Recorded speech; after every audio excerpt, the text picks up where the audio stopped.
I'm a lot more confident, especially on defense as well. I know I can play there. I just got to swing good pitches, field every ground ball that's hitting me, and I'll be just fine. Taylor Ward was in town this week for a few days, visiting with the Salt Lake Bees to play the Fresno Grizzlies. He had a home run in the first game of the series. As for his old team, Fresno State is on a 5-game winning streak and has taken over first place in the Mountain West Conference. The Bulldogs swept a road series at San Jose State this weekend. They're back home for their next 5 games, starting Tuesday against Pacific.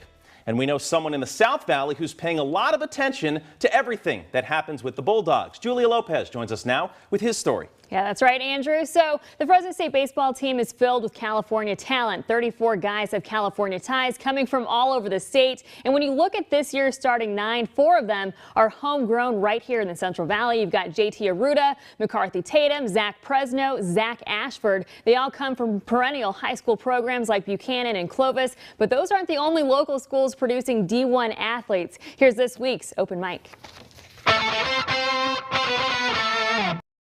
It's not necessarily in Fresno State's backyard, but it's not too far away. It takes roughly 45 minutes to drive from Bob Bennett Stadium to Redwood High School.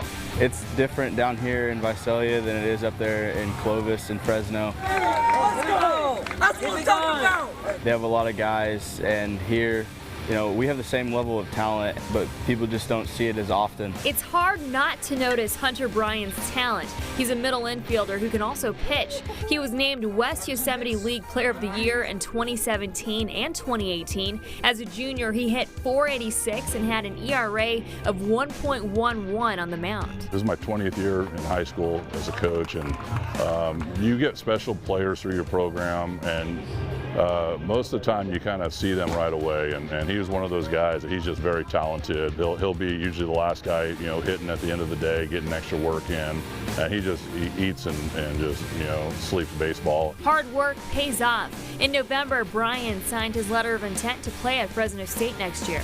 I can't wait. Growing up watching Bulldog baseball, and to be able to go there next year is an honor.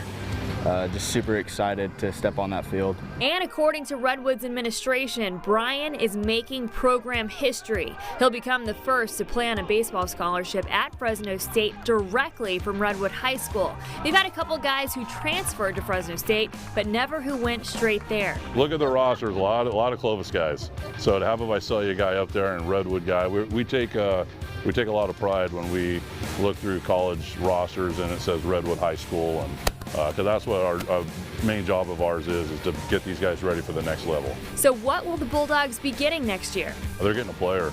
They're getting a difference maker. They're going to get a competitor, a worker, a leader, you name it. Once he gets there and gets comfortable, gets his reps in, they're going to be very happy that they recruited him and signed him. It means everything to me.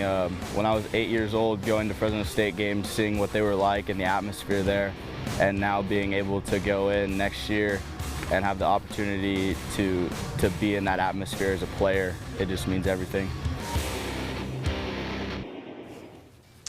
Now, with Hunter Bryan's type of talent, he is a 5-tool player, which means he could get drafted right out of high school. But, I mean, it would be so much fun to watch him as a Bulldog. All depends where he gets drafted. If he's going to make a lot of money, go pro, one of those middle rounds, come to Fresno State. Thanks very much, Julia.